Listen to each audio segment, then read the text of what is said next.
Përshëndetje gjithëve, unë jam arsimtari I arsimit fizik dhe shëndetësor Sunaj Rustem. Sot do të mundohem t'ju shpjegoj hedhjen e çekiçit, që është një deg nga atletika. Përshëndetje atlet, si thua, të shpjegojmë sot për hedhjen e çekiçit që është një deg e atletikës? Jo, atlet, nuk e patëm fjalën për kësi lloj çekiçi. Vërtet, duke e parë historinë e këtij sporti, pak a shumë ke të drejtë. Atëherë së pari ta prezantojmë çekiçin. A mundet? Le të shohim atëherë. Çekiçi I cili përdoret në ditët e sotme përbëhet nga një gjyle metalike, një tel çeliku dhe një dorës mbajtëse. Gjyla e përbër nga metali ose ndonjë material të fortë ka një diametër rreth 13 cm dhe peshon 7.250 kg.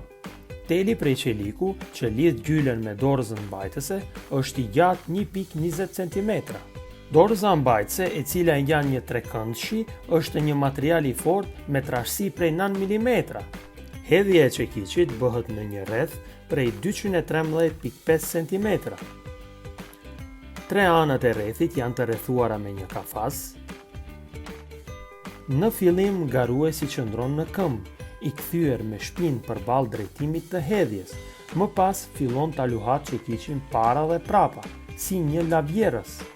Kur çekiçi merr luhatjen e duhur, ai fillon të rrotullohet shpejt dhe pastaj çekiçi lëshohet nga dora. Atlet, ku po shkon? Për të llogaritur hedhja e vlefshme, duhet të qëndrosh brenda rrethit derisa të bie çekiçi në tokë. Në të njëjtën mënyrë, nëse garuesi gjatë hedhjes së çekiçit shkel rrethin ose del jashtë rrethit, hedhja llogaritet e pavlefshme. Hedhja e vlefshme tregohet me flamur të bardhë, ndërsa hedhja e pavlefshme tregohet me flamur të kuq. Çekiçi I cili hidhet në përputhje me rregullat duhet të bie në mesin e dy vijave anësore që quhen vija sektori. Këto vija janë shtrirje të një këndi prej 40 shkallë nga qendra ku bëhet hedhja. Pas hedhjes, matja bëhet prej rrethit të hedhjes deri te pika e parë që ka lënë gjurmë çekiçi.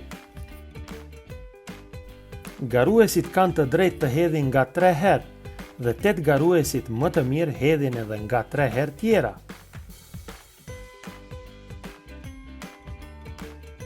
Shkurtimisht shpjeguam hedhjen e çekiçit, që kërkon forcë, baraspresh dhe shumë mund. Faleminderit atlet, mirupafshim.